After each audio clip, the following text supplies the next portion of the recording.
What happens after you plead guilty in federal court? Well, unlike state court, where sometimes you plead guilty and you're sentenced the same day, federal court is a different world.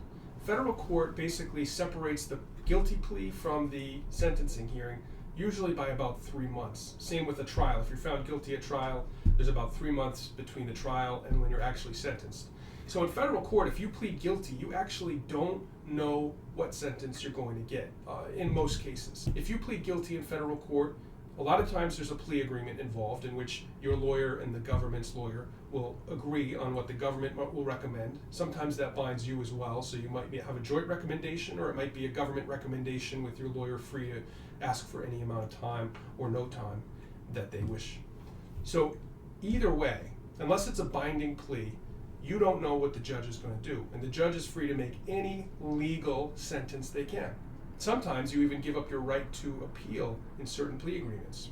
In the 3 months or so between conviction or guilty plea and sentencing, the federal probation officer will sit down with you and go over a lot of things. It'll be much like in the initial hearing where they go over things to help the judge decide a bail amount. And the probation department will verify that information. They'll go to schools, they'll go to work, they'll talk to family members, they'll talk to people that know you and try to verify as much of that information as they can. Then they come up with a pre-sentence report, and that pre-sentence report, sometimes called a PSR or a PSI, will be given to both lawyers. Both lawyers will have a chance to look at it. Your lawyer should look at it with you and decide if there's any objections. Sometimes it's as easy as something spelled wrong and you've got to adjust it. Sometimes there's material fact that you have to object to.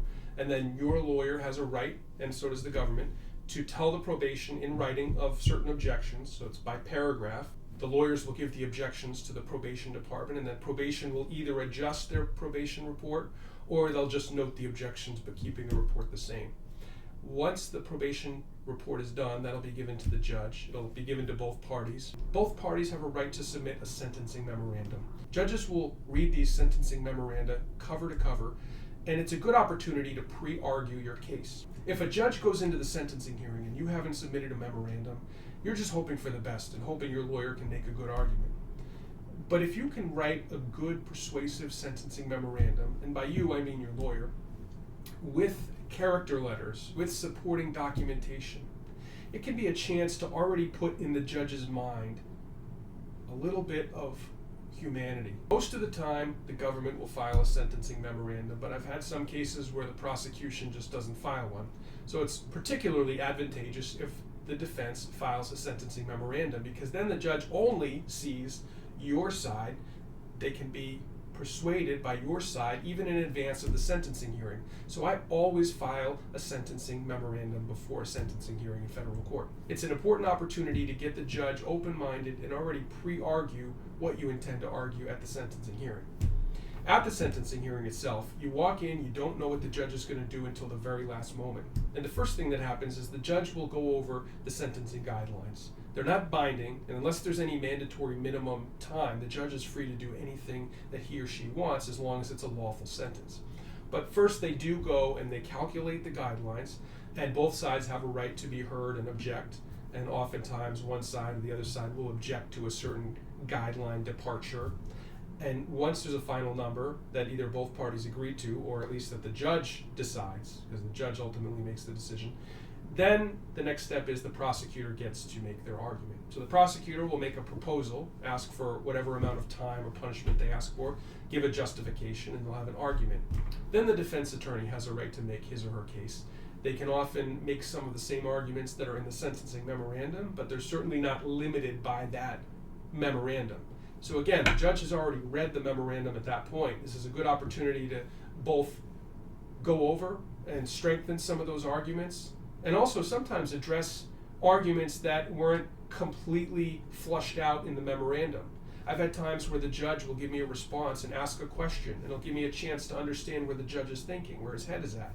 And it's very helpful because I've already put in the time and the effort to understand my client's situation and make the best argument. I can answer because I already know what's in the memorandum. I already understand the arguments. I've created the arguments.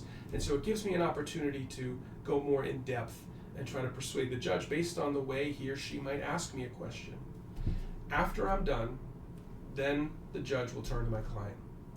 And it is completely up to the defendant whether he or she wants to make a statement.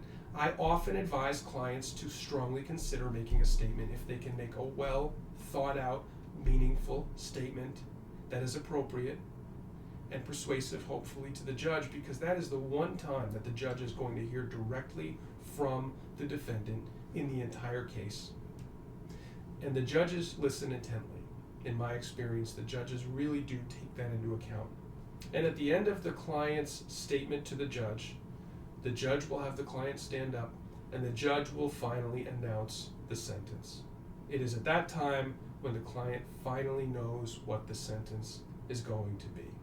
And once the sentence is handed down, sometimes defense attorneys will make a recommendation for a client to go to a specific federal prison or a federal prison camp.